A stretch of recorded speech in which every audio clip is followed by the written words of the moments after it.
시청자 여러분 안녕하십니까? VOA 뉴스투데이 시작합니다. 국제원자력기구 IAEA 이사회에서 북한의 핵 문제가 계속 지적되고 있습니다. 유럽연합 EU는 핵 확산 금지 조약에 따라 북한은 핵 보유국 지위를 얻을 수 없을 것이라고 밝혔고 북한에 대한 핵미사일 포기와 협상 복귀 촉구도 이어졌습니다. 첫 소식 박형주 기자가 보도합니다. 유럽연합 EU는 16일 국제원자력기구 IAEA 이사회에서 논의된 북한 핵 안전조치 이행에 관한 성명에서 북한의 지속적인 핵 프로그램 개발에 대한 우려를 다시 밝혔습니다. 또 대륙간 탄도미사일 ICBM을 포함해 거듭된 탄도미사일 발사는 여러 유엔 안보리 결의에 대한 위반이며 영내 평화와 안정을 저해할 뿐 아니라 세계적으로도 중대한 안보 우려를 초래한다고 지적했습니다. EU는 이어 북한이 핵 확산 방지 조약 NPT에 따라 핵무기 국가 지위를 결코 얻을 수 없다는 점도 분명히 했습니다. 그런 만큼 북한은 모든 핵무기와 운반체계 프로그램을 포기하고 안보리 결의에 따른 의무를 준수하며 핵무기 실험과 모든 종류의 탄도미사일 발사에 대한 완전한 유예를 이행할 것을 거듭 강조했습니다. 아울러 NPT와 IAEA의 포괄적 안전조치 협약을 준수하고 포괄적 핵실험 금지 조약 가입과 비준도 촉구했습니다. 그러면서 북한이 이런 구체적인 조치에 나설 때까지 기존 제재를 엄격하게 계속 이행해야 한다고 강조했습니다. 유럽연합 EU는 북한 핵 문제 해결을 위한 외교적 노력이 계속돼야 한다는 점도 밝혔습니다. 국제사회가 한반도의 항구적인 평화와 안보를 위해 노력하고 있는 만큼 북한도 모든 관련 당사자들과 의미 있는 논의에 참여하며 외교적 과정에 새로운 모멘텀이 마련되길 바란다고 말했습니다. 앞서 라파엘 마리아노 그로시 IAEA 사무총장은 이사회 개막 기조연설에서 북한이 지난 1년 동안 핵 개발을 지속하고 있는 것으로 나타났다며 우려를 표명했습니다. That the DPRK's nuclear activities remain a cause of serious concern, and the continuation of that nuclear program is a clear violation of relevant UN Security Council resolutions. 18일까지 이어지는 IAEA 이사회 회의는 비공개로 진행되며 일부 이사국들은 자신들의 공식 홈페이지에 게재한 성명 등을 통해 논의 내용을 전하고 있습니다. 이날은 북한 핵 안전조치 이행 문제와 함께 이란과 시리아의 핵 문제가 공식 의제로 올라왔습니다.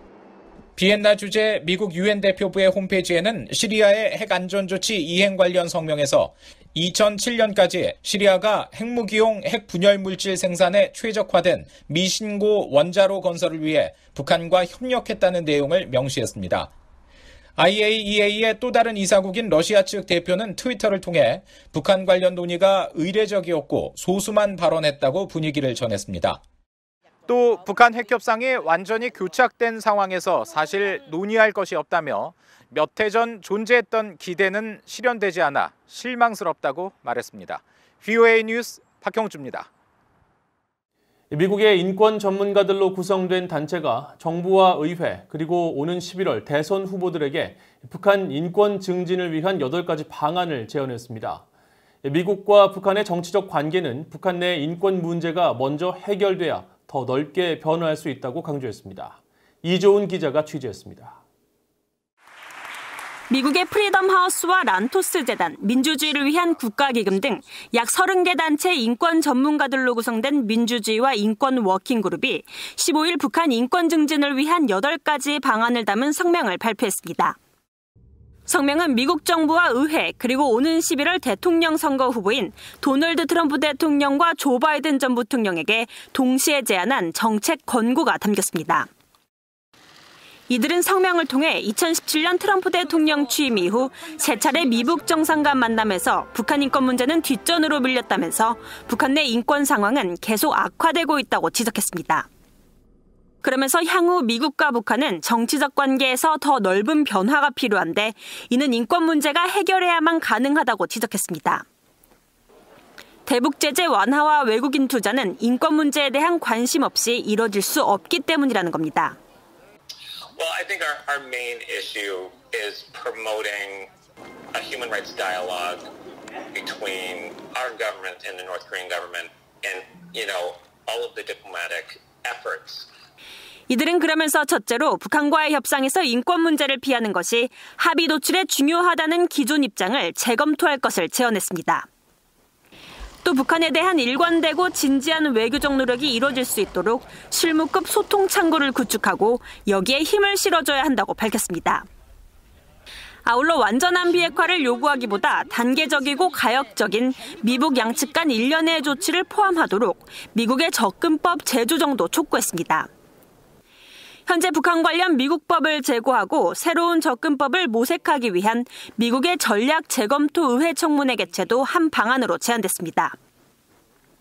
또 그동안 트럼프 행정부 들어 인권 전문가들이 꾸준히 제기해온 국무부 내 북한 인권 특사 임명은 물론 스티븐 비건 국무부 부장관이 겸직하고 있는 대북 특별대표를 새로 임명할 것을 촉구했습니다. 이어 인권 문제 해결이 포함된 북한과의 비핵화 합의 도출을 위한 지속적인 의회의 지원도 촉구하면서 김정은 위원장이 트럼프 대통령과의 관여를 통해 갖게 한 성공적 기대감으로 높아진 북한 주민들의 기대를 최대한 활용할 것도 제안했습니다. 민주주의와 인권 워킹그룹에는 민주당과 공화당 행정부에서 활동했던 전직 관리들도 참여하고 있습니다.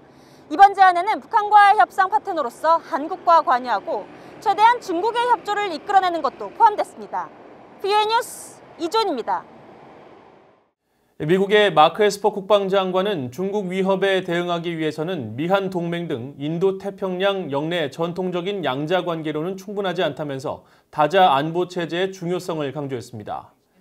에스퍼 국방장관은 16일 랜드연구소가 국방전략의 이행을 주제로 개최한 강연에서 중국의 잠재적인 갈등 야기를 고려할 경우 미국 외에도 미국과 동맹과 파트너들도 모두 맞서야 한다는 점을 생각할 수밖에 없다고 강조했습니다. 그러면서 여기에는 일본과 한국, 싱가포르뿐 아니라 유럽의 파트너들도 모두 해당한다며 향후 미국은 이들 나라들과의 관계 강화를 통해 중국의 위협에 대처할 것이라고 말했습니다. 또 인도태평양 국가들과의 관계는 지나치게 미국과의 1대1 관계에만 집중해왔다며 이 같은 전통적 관계에서 벗어나 다자 관계로 나아갈 필요가 있다고 지적했습니다.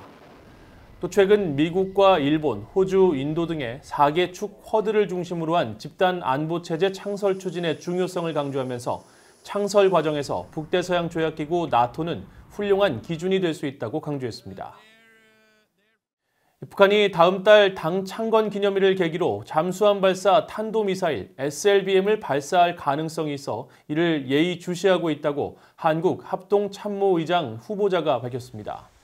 원인철 합참의장 후보자는 16일 한국 국회에서 18일 열릴 예정인 인사청문회를 앞두고 제출한 서면 답변에서 북한이 당 창건일인 10월 11일 기점으로 SLBM을 발사할 수 있다고 보느냐는 질문에 대해 현재 신포조선소에서 태풍 이후 정비 활동이 진행 중이며 정비 활동 종료 시 단기간 준비로 사출 장비를 이용한 SLBM 발사 가능성 때문에 관련 동향을 예의주시하고 있다고 설명했습니다.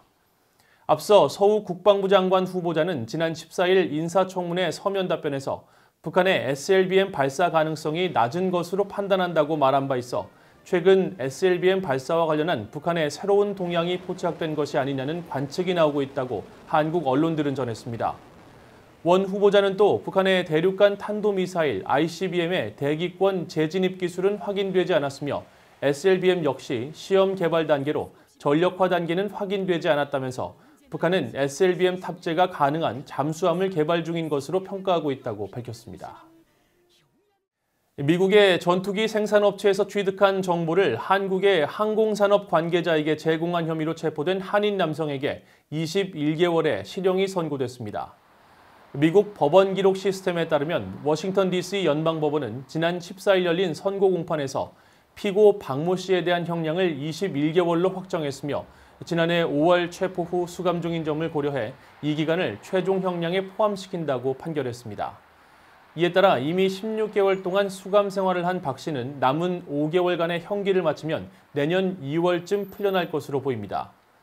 앞서 미국 연방검찰은 미국 국적자인 박 씨가 지난 2011년 한국으로 이주하면서 과거 근무했던 미국 방산업체 2곳의 소프트웨어와 정보를 의도적으로 가져갔으며 2014년 한국 항공우주산업 관계자에게 미국의 국제 무기거래 규정에 위배되는 내용이 포함된 설명회를 진행하면서 관련 정보를 제공한 혐의로 지난 2017년 기소한 바 있습니다. 이상으로 VOA 뉴스투데이를 마칩니다. 시청해주신 여러분 고맙습니다.